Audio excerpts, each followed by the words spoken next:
Thank you very much for coming.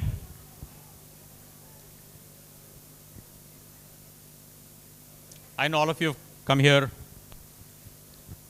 because it's audible? Okay, it's working. So all of you have come here because either you have known us, and of course beyond knowing either Vishpala and I, you probably believe in us. And that's the reason you probably come here. Of course, some of you have been customers of Ekibeki. Many of you have, all of you have been supporters of Ekibeki in various ways. Some of you have been sponsors and donors and advisors and mentors, all of that. So I think the crowd that we invited is essentially all of those who had some role to play in the journey of Ekibeki over the last 5 years.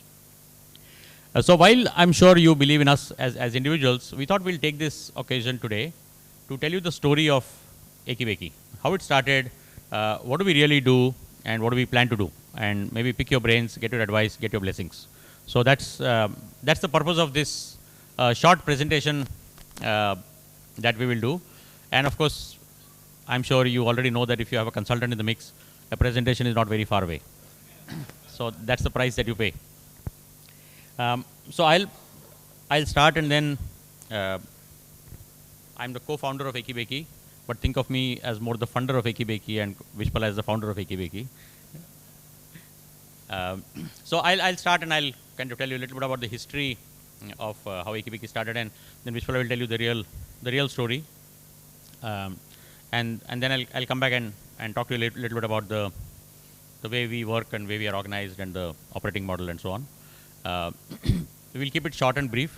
If at any point in time you get bored, just kind of raise your hand or kind of yawn, and we'll get the drift. We'll get the hint. So I'll leave it to Vishpala to tell you about the meaning of Ekibeki. So just hold on to that for some time. But the story of Ekibeki it's not a 5-year-old story. It's a 25-year-old story.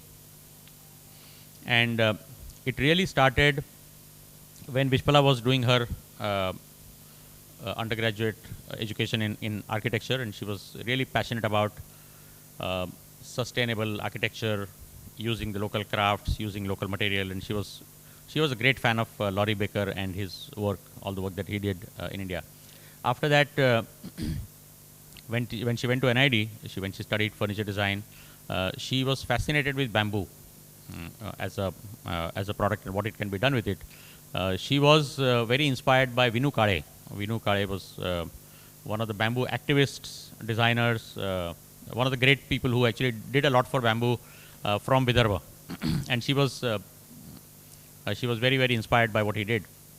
And of course, she was equally inspired by MP Ranjan, which all NIDians, for all NIDians, MP Ranjan is God. Ranjan's work in the field of crafts and how he fused design with crafts had a deep and remarkable influence on her.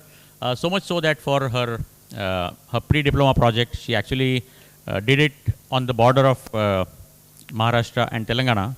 In the interior, she actually pretty in Naxal territory, where she went for her pre-diploma project. There you can see her in a pink kurta and a bamboo suitcase. So literally, the idea of serving crafts was born at that time, and she wanted to do something combining what she did in architecture, what she did in design, and the local crafts.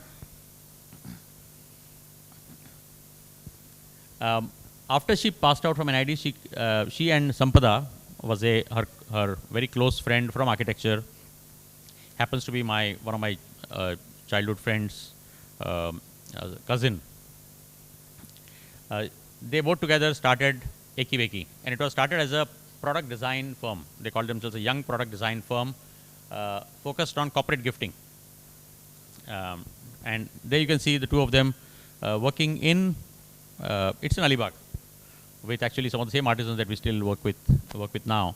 And they created a range of products, but they were clearly focused on corporate gifts. They worked with many of the pharma companies and created gifts for them. Nicholas Piramal used to be a big client of theirs, and they did a bunch of interesting stuff. They tried to do it for profit, and you can guess what will happen if two Maharashtrian people come together and try to run a for-profit business. It did not go anywhere.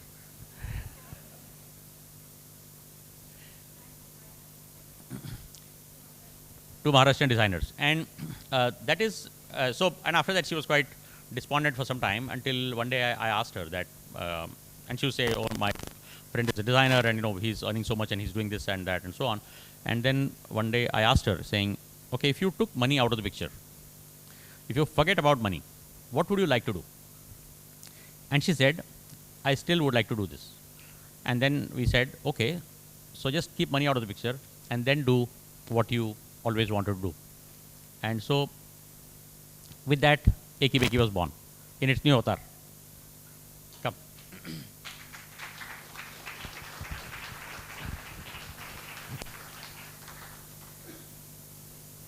So I'm talking after a consultant, and it is. He has told me to be very crisp, and I just know that word. I have never managed to be crisp or to the point. But as the people who are here have come because they like Ekibeki, or they know about Ekibeki, or they have seen the work we do, I'm just taking the liberty. So 5 years back, I took a conscious call, conscious decision that I no more want to work for money. I was running a for-profit business. I used to do interiors. I used to work with artisans. And the projects were appreciated a lot, but none of my artisans ever got a repeat order.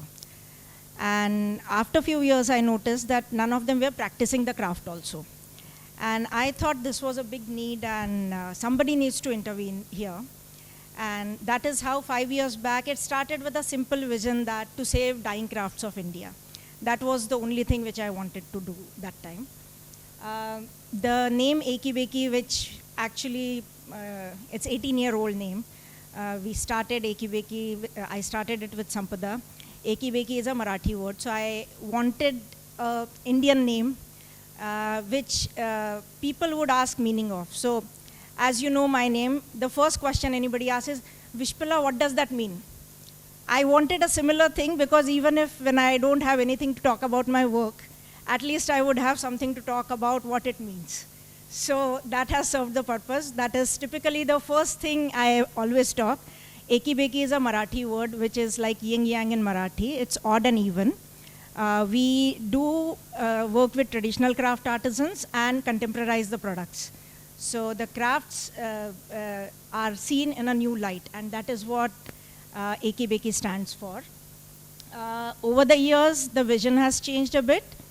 Now we want to create livelihoods at scale through crafts in rural areas where we can create the ecosystem for them to sustain. So with that,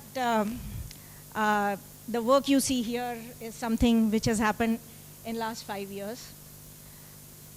This is the current state of the sector.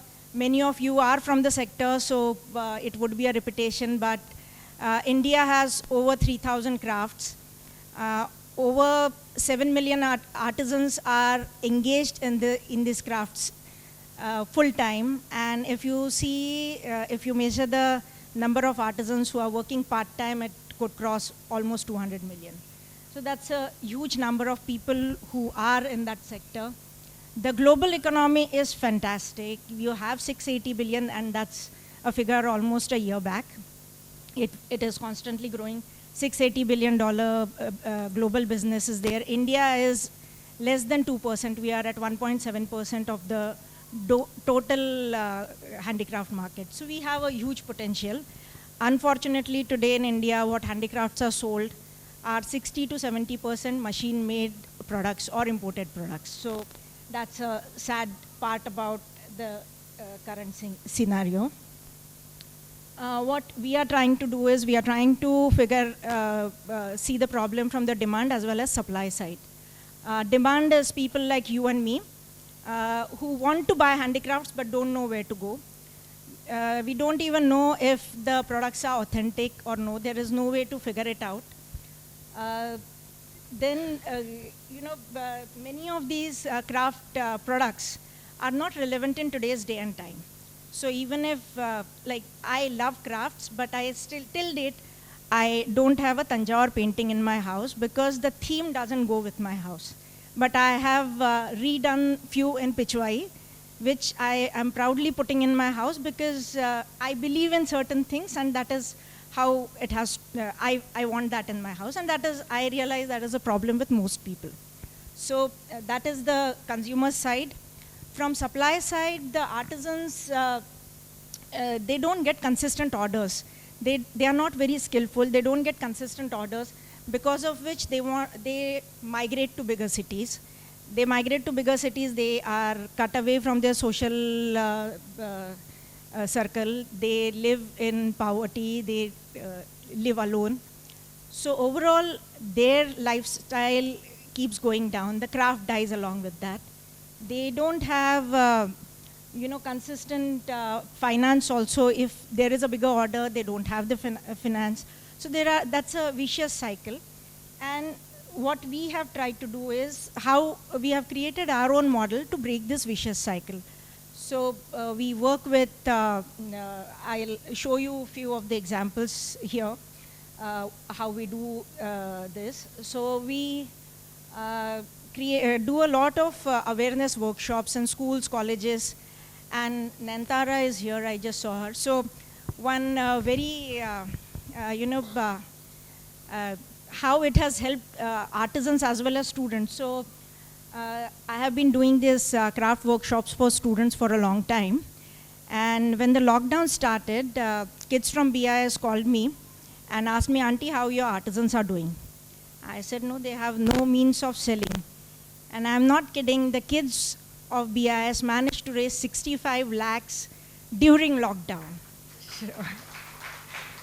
So this is all, and these were like, Radha was one of the fundraisers. So right from my child to, every child in the school contributed to it. I don't know if Niren is there, NVS, they gave equal funding, equal grant for the money raised by the kids. So it was a big success, and it was all because they had interacted with the artisans. One more young fellow is here, Arjun is here. You would see the products he has done. He wanted to do work in crafts, and he is just in grade 11. And he has created these fantastic wall plates of 6 football legends. It's there on display. Arjun, can I have you here? I saw you just now. It's a wall plate. Yeah, that's So Arjun has designed those 6 wall plates in bone, bill, and copper enamel. And he, in fact, it was again half during the lockdown, so he couldn't get to interact with the artisans, but he has managed it, and these are the ambassadors who will take the crafts to the next level. Thank you.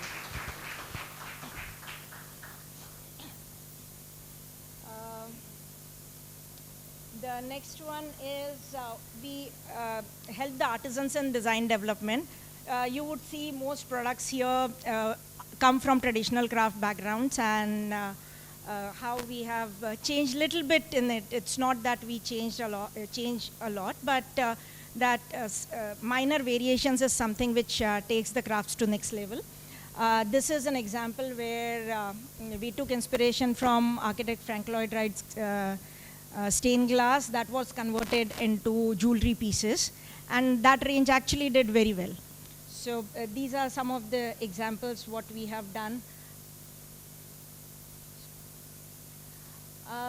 We help the artisans in market linkages. Our whole aim is that they should be the entrepreneurs who will go and sell their products. Not all of them have the bandwidth. Where they don't have bandwidth, we help them sell. But we connect them to various online platforms. We connect them to various shops, boutiques, and as far as possible, we try and see that they are interacting with the final buyer. And this is something which we are extremely proud of what we do, where, that 1 or 2,000 when the women who have never earned in their life in a rural area, when they even start earning that 2,000 rupee, that's such a big boost for them. They come back with stories like, this is the first year I bought a cake for my son's birthday. So the cake was 300 rupees, but the mother could buy it by her own, with her own money. Those are the type of things which actually empower them, and that is how you take the society to the next level. We have roughly 3 product categories. This is all home decor, jewelry, and stationery. This is all done using local crafts and modern techniques. This is one project which Vishal is here.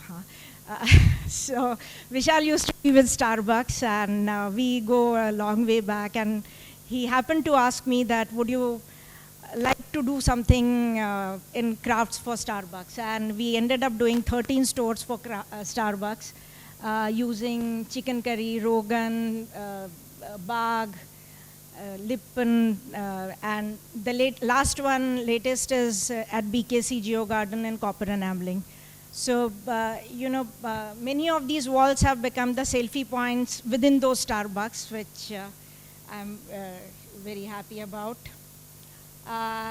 We are a very lean organization. We are just 6 people who manage the whole operations.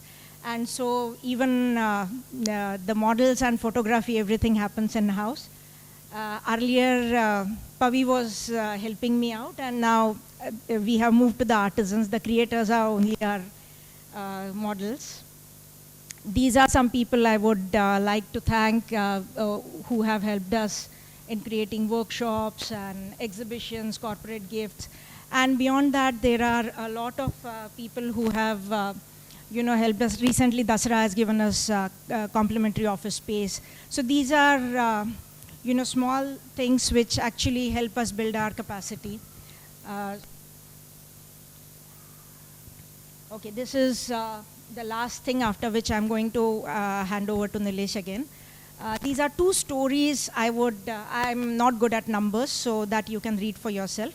But 2 stories of impact I would like to tell you is, one is Choti Teka. She's a Gond artist. She is from Bhopal. And 5-6 years back, when we started working with her, she was extremely shy. When we would take her for workshops, she would not even open her mouth, and she would just draw. Her drawings were still very good, but beyond that, she could not interact. Today, she is so confident. She actually messages in English in WhatsApp, and you ask her for a theme. If she doesn't have, she will create that theme and send it to you. She is supporting 7 young boys kids from her neighborhood now, teaching them, training them in Gond. So her husband is now thinking of quitting his government job and joining her full-time, because part-time is not working out for them. So that is one very, women empowering story, I would say. And the second is Chetan Gangaone. He is a Chitrakathi artisan from Kudar. He is a diploma holder engineer. He came to Bombay after completing his diploma, stayed in a chawl, worked in some factory. In 6 months, his health was really he was in a very, very bad shape. He had to return to his village, and very, very unwillingly, he joined his father in Chitrakathi. Today, he is one of the well-known figures in Chitrakathi. His father recently received Padma Shri. And this boy is now manages online workshops. He manages his Instagram account. He sends email, everything. He is a diploma holder engineer. He has used it to grow his own craft. So that is how he has managed to help his community and take the craft to the next level.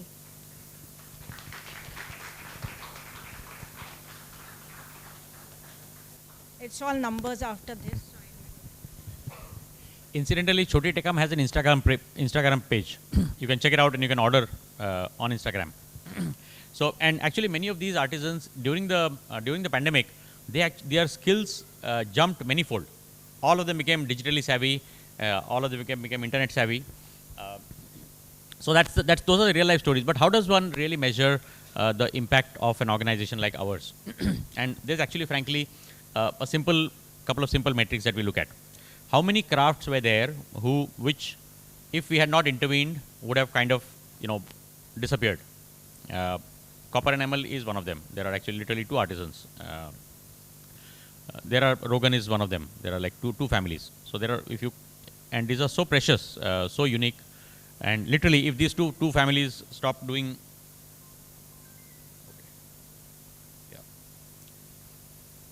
if these two families stop practicing it, the craft would disappear. So we look at number of crafts that we have kind of revived and given them kind of modern inputs. Also look at number of women artisans who are trained and they start earning on their own.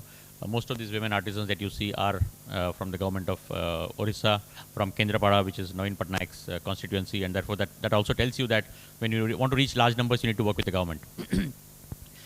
We also do a lot of training for them, and we do all of this is open source. So we create training modules and we kind of given it to them. Our designs are open source. So the designs that we make, they are free to make those designs and sell on their own. There is no compulsion on them that they should sell only to us or they should give any royalty. But when we use their products, we give them royalty back. So in fact, the Gond, all the stationery that you see, they have never made, they make paintings. So we've taken one motif and printed it on diaries, and we have sold those diaries, and they could have sold that motif to us for 75 rupees. They were happy actually if that got 75 rupees. But we've told them saying that, listen, with every diary that we sell, you get a royalty. This is actually, they've learned this now. So when next time somebody wants to use something like this, which has a multiplying effect in terms of income, now they ask for royalty.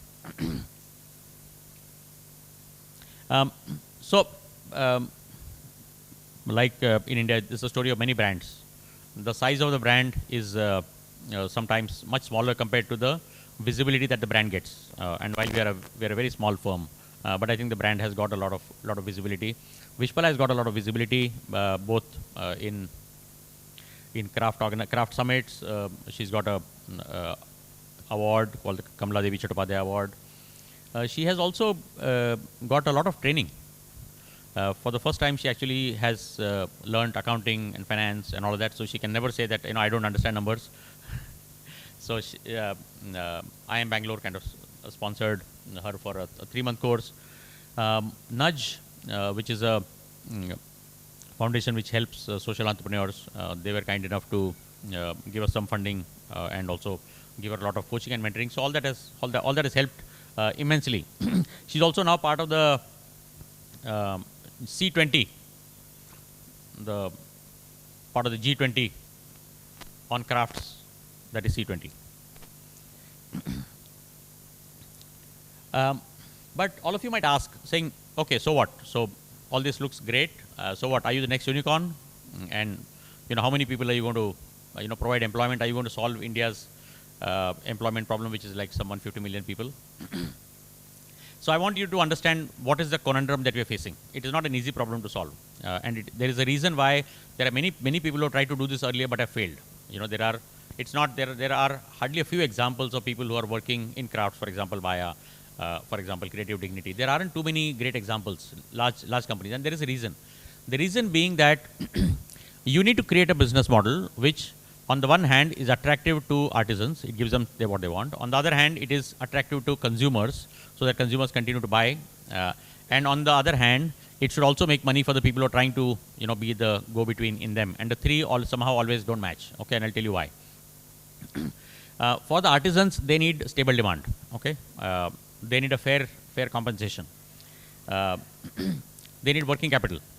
And handmade products are expensive. The minimum wage in India is, for most unskilled labor, is about 400 rupees or 500 rupees. And if you look at most of these products, it'll probably take a skilled artisan at least half a day to make it. At least half a day to make it, right? So that's like 250 rupees.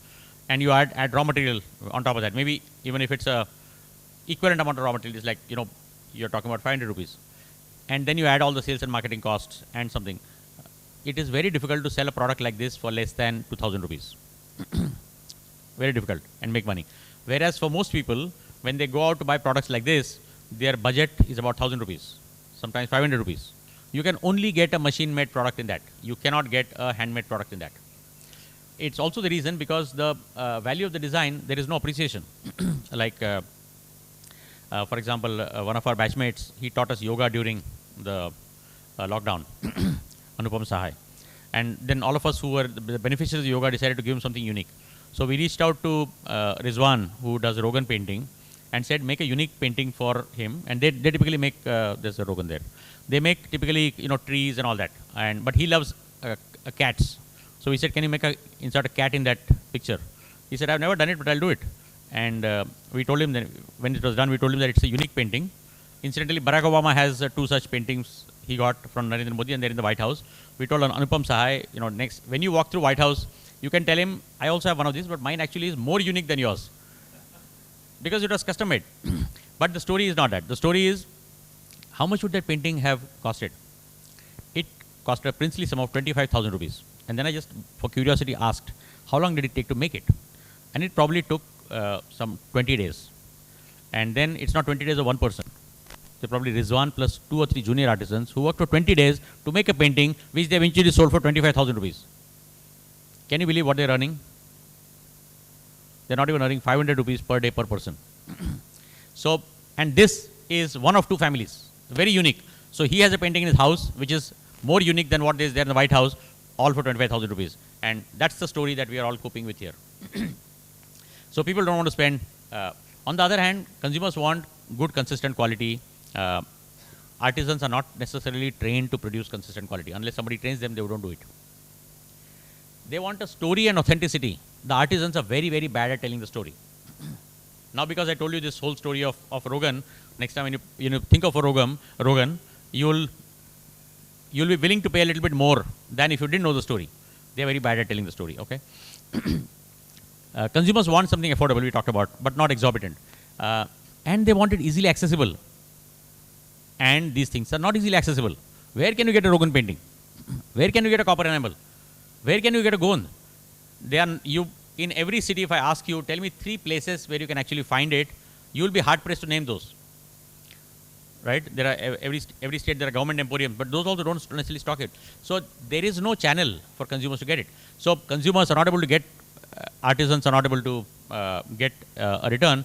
And on top of this, now if you try to make the 2 match, the business model is a challenge, because fixed costs in this business tend to be high. Unless you get to a really large scale, it's not easy to get a return. So we've at least tried to keep our both gross margins also low, so that we are not charging a huge markup on the product, so they don't become expensive. And we also keep our fixed costs low. So can you guess how many people are there in Ekibeki? The entire Ekibeki team? She told 6 people. That's right. So that's including her. Yes, she said that. Okay. So Vishpala, yeah, somebody. Okay, good. Vishpala, and where is Adishri? Okay, there is Adishri. And where are our 3 young ladies from Bhaimala? So we have 3 young ladies from Bhaimala over here.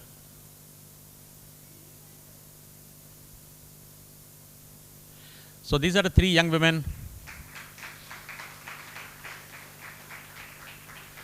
And you know the amazing stuff they do? Whenever a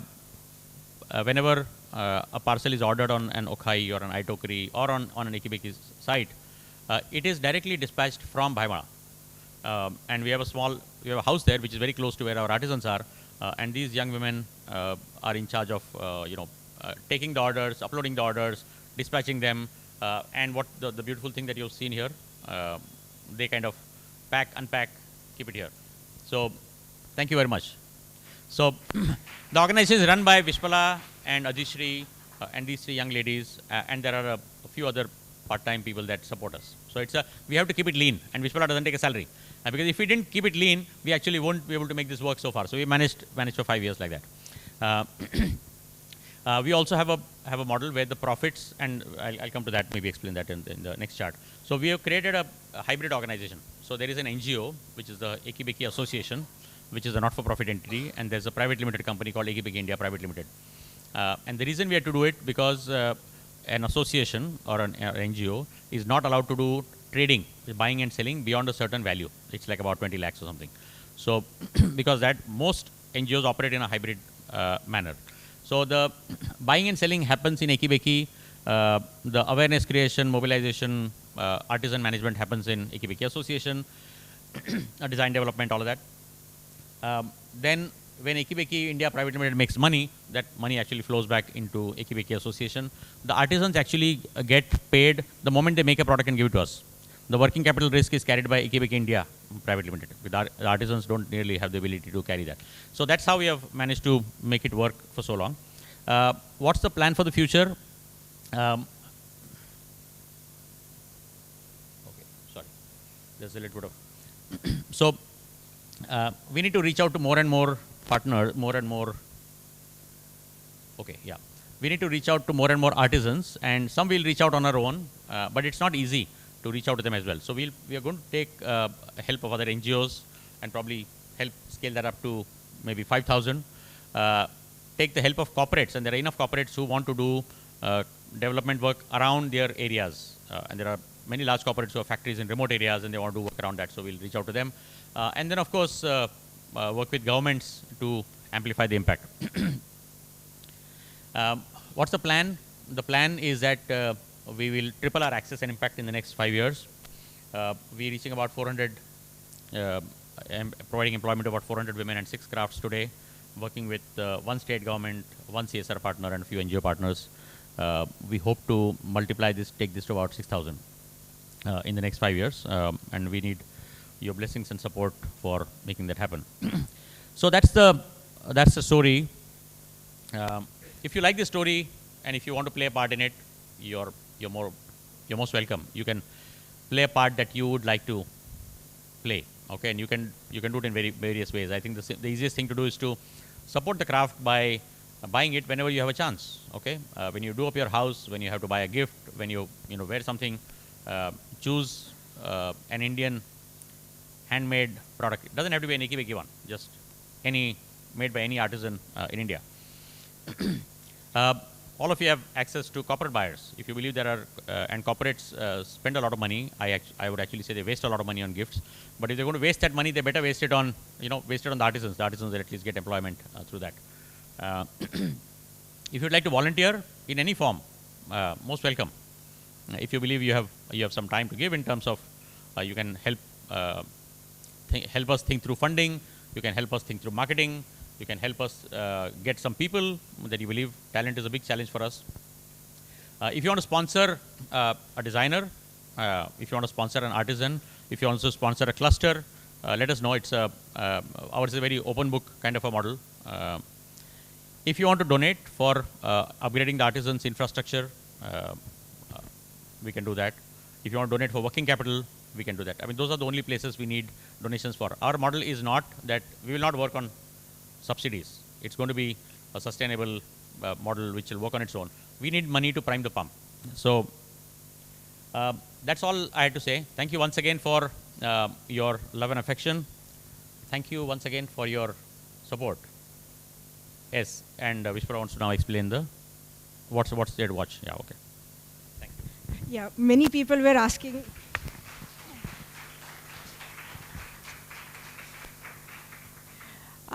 I'm just briefly taking you through the tour of this whole place. The wall on that side and this side is, so the work displayed here is not entirely Ekibeki's. This entire thing is by Creative Dignity. Meera, are you here? Come now. Come. So Meera, so Creative Dignity is an organization with, it's not an organization, it's a network which started during the lockdown, primarily to help the artisan sector. Meera and I work closely there. Meera actually manages it day in and day out. So I would want Meera to explain this whole project. And there are a couple of other projects which we have done together. So I'll just briefly take you all through that. Thanks, Vishpala. So kind of you. Can you hear? Okay. Okay, thanks. So kind of you to give me this chance to talk about it. So actually, Creative Dignity and Ekibeki are very closely connected. Vishpala has been one of the founding members when we started in 2020. I just like to, I know all of you know Vishpala and Nilesh very well, but I just want to say this as an example of how committed she is to the sector, which is that when the pandemic happened, she just made Ekibeki, she parked it in the sidelines.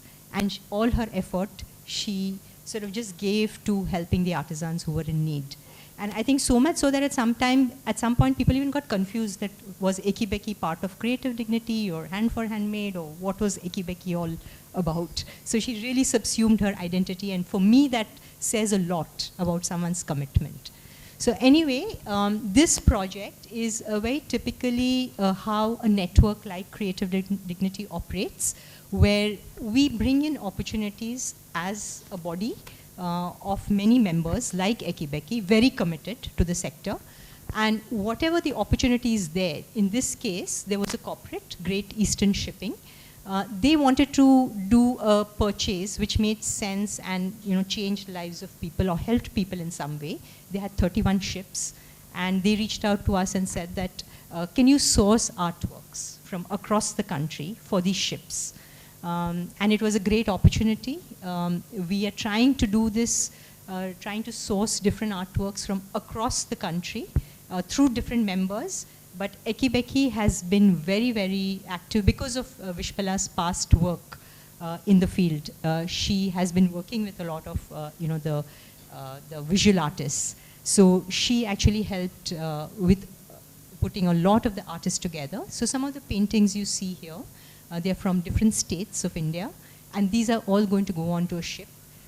They've all been curated so that, we've tried to put it in themes, but basically it's to make the sailors feel a little bit happier when they're out at sea. And it also helps the artisans and build livelihoods in the process. Thank you. And one last project I would like to talk about. Again, it was with Creative Dignity. You can see the paintings on the red brick wall.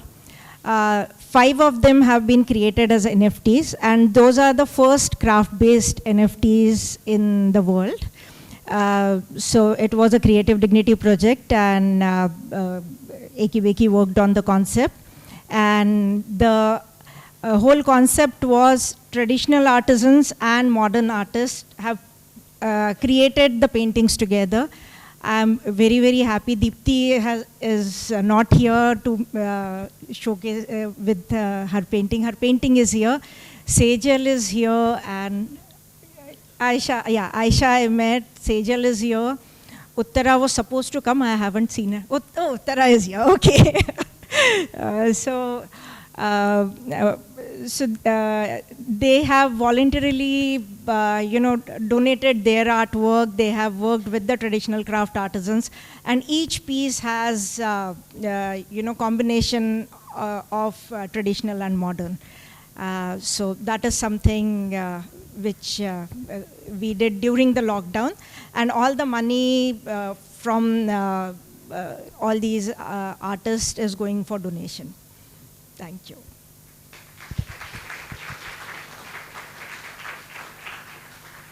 Okay, now you can move around, see, ask me as many questions as you want. And there is some tea, coffee, and there are some gifts which will remind you after going back that you were here. So there are something which our artisans have created, and they are near the door. Thank you.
you.